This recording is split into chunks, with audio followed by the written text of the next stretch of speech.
Hi, welcome to VDI Kung Fu VMworld Edition. We're here at VMworld. We've got a slew of Nexus folks here. My name's Keith Norby. I work with Nexus. We're part of the VMware community. I've got with me Mike Tellinghusen, who is a vExpert, VCAP, as well as VCP. Got Jared Cunoff, who's VCP. He's also kind of a lead architect and assessment engineer for our VDI practice. I've got Tim Pfaff, who's been doing a lot of work for us as a lead VCP and VCAP in the desktop virtualization realm and in our VDI practice. So today we're going through a run-through of kind of what we've done in the past as VDI Kung Fu. And VDI Kung Fu is something that we invented as a term just to kind of give relevance to the multiple disciplines in VDI. You've got multiple things that you do to present a user with that kind of stuff. So with that, we've got a bunch of things that we want to talk about and in relevance to us, sharing experiences, talking about everything from what we saw in the keynote today and all the new stuff in the end user computing space, most specifically about some of the experiences that we've had. So we'll have Jared talk a lot about some of the assessment work that we've done and some of the relevance that we've seen about how people use it, the desktops as the apps and kind of what that means, what the impact is for people that are looking to do desktop virtualization. We got Tim Pfaff, who's been on site and in multiple locations, for years and years since VMware View was called VDM. So he's got real life experience about what that has meant and what some of the challenges as well as what some of the promises are. So as we move that forward, there's a lot of options and there's a lot of ways that we can approach this. Our hope is that we share some information that's relevant to you folks and you'll get a way to proceed forward with VDI. Back at Nexus, we have the luxury of sharing a lot of things that help us in kind of playing around with VDI, because let's face it, VDI is not something you buy off a set of slides. So at Nexus, we've constructed this VDI showcase that really lets these guys and our clients come in and play with the technology, much like you go to Verizon and figure out if you want an iPhone or a Droid. Now these guys I think want iPhones, but some of us have Droids, and so there's always that tension. So with the VDI showcase, it gives us the opportunity to play real time with the technology like View 5, as well as move into the new spaces as the technologies come out. And for the clients to get in there, touch it, feel it, and see what the user experience is like.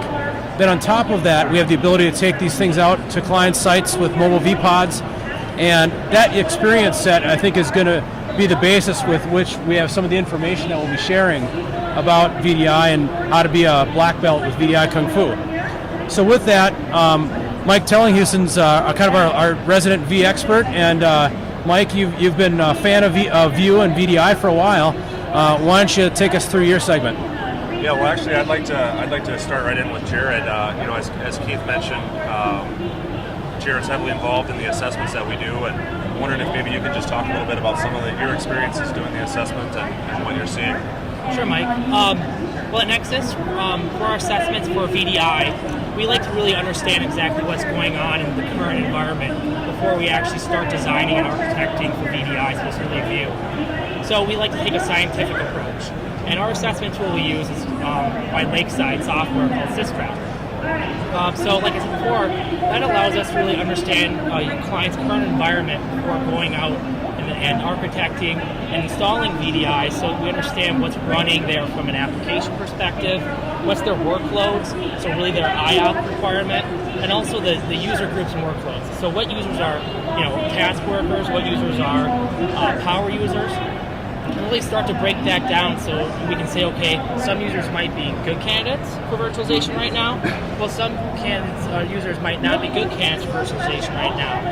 And that really all depends upon the CPU, memory, and I/O load of how they work on their current desktops today.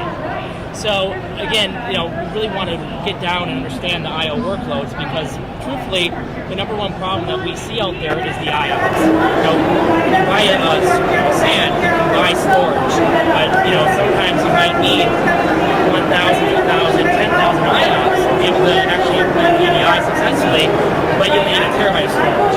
So only this assessment tool allows us to understand the I/O characteristics of your environment today. What it also allows us to do is get a snapshot of how you're running today, see what doesn't work, going to actually work better than it is today in your current environment. Some of the things also this assessment does is also does some vSphere sizing. So we can actually say, okay, be able to have n plus 1 and be able to actually be able to accommodate the CPU memory load, we're going to need 10 ESX servers, we're going to need 20 ESX servers. So it really just allows us to understand how to architect VDI and successful. So you touched on it a little bit, but what are some of the other challenges that organizations face when they first look at virtualized desktops? Well, some of the things that I see, and I'm going to let Tim give more depth on it, is I see a lot of the application persistence right now. I mean, I think in an ideal world, we don't want users to actually install applications inside a golden image, right, inside the virtual desktops. But truthfully, they're just not going to go away, I think, completely, especially those advanced users. So right now, I think more about the application persistence, even through, say, recomposes, so that when you do recompose, you usually have to go away. Also, I think actually creating those golden images is actually standards-based.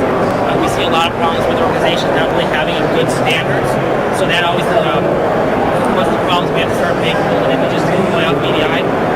Also, I think just overall, one of the big problems is applications. When applications can be virtualized, which applications can't be virtualized, how do you go about doing a strategy around your applications? There's only so much data that the tool can collect for you. You also have to go on site and start talking with the IT support staff to understand what their skill set is, how they currently manage their environment, and how they deal with their end users or their clients that they're supporting. So you can integrate those tools that they're currently using possibly into the virtual environment, and then understand what their skill set is and what their aptitude is. If they're we all know that putting VMware in there in View is going to work. Technically, it's a solid product, but having the right staff in place to be able to support it going forward, understand the differences in the different images, how applications can be deployed or fully installed, how you do your updates, because now you're taking everything that was out in the environment, thousands of workstations, thousands of spindles, thousands of gigabytes of memory that were all individualized, and putting it in one location and just asking a very small population of people to support that. So it's there's so much data you can get from a tool, but you still have to have that human interaction to really understand more about their environment and their culture. Yeah, I've also seen it like it's ultimately like DirecTV, where you got to have users now take and support a high-def user experience for non-technical people that really don't care. And there's a bunch of details to get into in terms of not just even like how many IOPS you generate, but what does the IOP pattern look like? What's the read-write ratios? And so there's a whole bunch of depth to get into there, which we're probably not going to have time to do today, but there's just lots and lots of conversations to deep dive in there. Yeah, and that's one of the things about the assessment tool that we use, is it allows us to understand that read-write workload as it is today, right? And we can also manipulate that to understand what it will look like when we move to VDI. Because truthfully, that read-write workload is really important to be able to size the back-end storage correctly to have that high-def experience for those users. Because you're right, the users don't care anymore. They just want it to work. Especially, that is such a such a seen thing when they move from, say, a physical desktop to a thin client. They see that. They want it just to work. And if it doesn't work on day one, they're setting that up to fail from an implementation perspective. So obviously the assessment tool is helpful for overcoming some of those challenges. So what are some of the other ways that we're able to overcome those future challenges? Well, like I said, you have to go on site and interview IT staff, the people that are supporting the things. Larger engagements where you've got large divisions or different work groups within the environment in the organization, meeting with some of those managers and people there to understand what applications they use and how they use them. Sometimes they might be like self-supporting, where the IT staff doesn't actually support the applications, the end users are supporting them themselves, and you need to understand how all those pieces fit together, because like I said, the tool will give you a list of all the inventory of these applications, and nearly every single time we run the inventory, there's a whole lot of surprises that the IT staff are like, we had no idea they were using iTunes. Well, in talking to those users to find out if there's an actual business need for some of those applications, or if there's going to be some future upgrades and they may overlap with the project of rolling things out. It's just the tool gets a lot of stuff, but like I said, you have to talk to the people, because they're really ones that you have to satisfy with the rollout. And I think beyond the tool, as well, you've got just your overall experience that kind of comes into play as well. And it's really more about what the tool gives you for information, what you do with the information. There's still the art of design, right, that everyone's got. In fact, that's one of the key things for VCDX is trying to understand design options and how you play that out. So Tim, you mentioned the applications. You get the list of applications that the organization is running. Do you see most people using ThinApp to virtualize those applications? And can you just maybe touch briefly on what your experience has been, not only in what the expectation was, but also what the end result maybe was? Yeah, you'll have differing results depending on the type of organization. Obviously, it would be ideal if you could ThinApp everything and not have to install any applications into your images at all.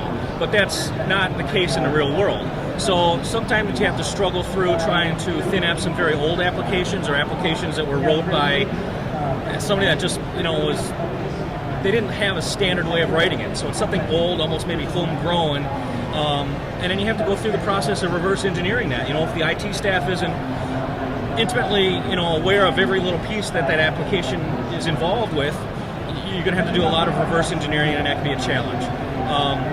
A lot of the apps out there that are more modern, I'd say, or made within the last few years, it's not a big challenge unless you run into something like, say, a document management piece of software where it integrates with a number of other pieces so that they can have previews and things like that. Some of those challenges can take additional time, but I think the end result, being able to have that ThinApp and not have it installed conventionally in the image, is going to save a lot more time in the future for the IT staff to be able to do updates, be able to do patching and things like that. So Tim, you're involved in doing the installs. What do you see typically how organizations manage this environment after you're done with the install and there's a handoff process to them? We like to recommend using the SysTrack tool once their desktops are virtualized, because it's got a little agent that can go in and monitor each individual virtual desktop and give us an overall view of the performance of the entire environment and help you do some capacity planning there.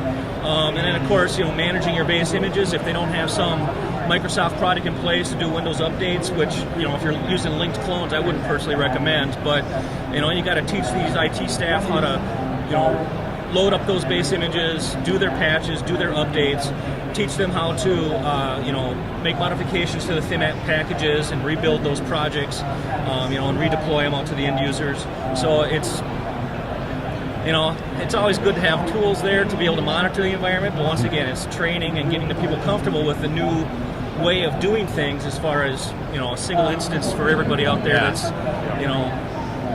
So try to make it a one-size-fits-all environment, but it's not always the case. Sure, yeah. So one of the other announcements this morning was, about the new advancements for ThinApp. Going back to ThinApp for just a second, do you think that that's going to help some of the challenges that that we run into today? Definitely, all the new technology, it's evolving.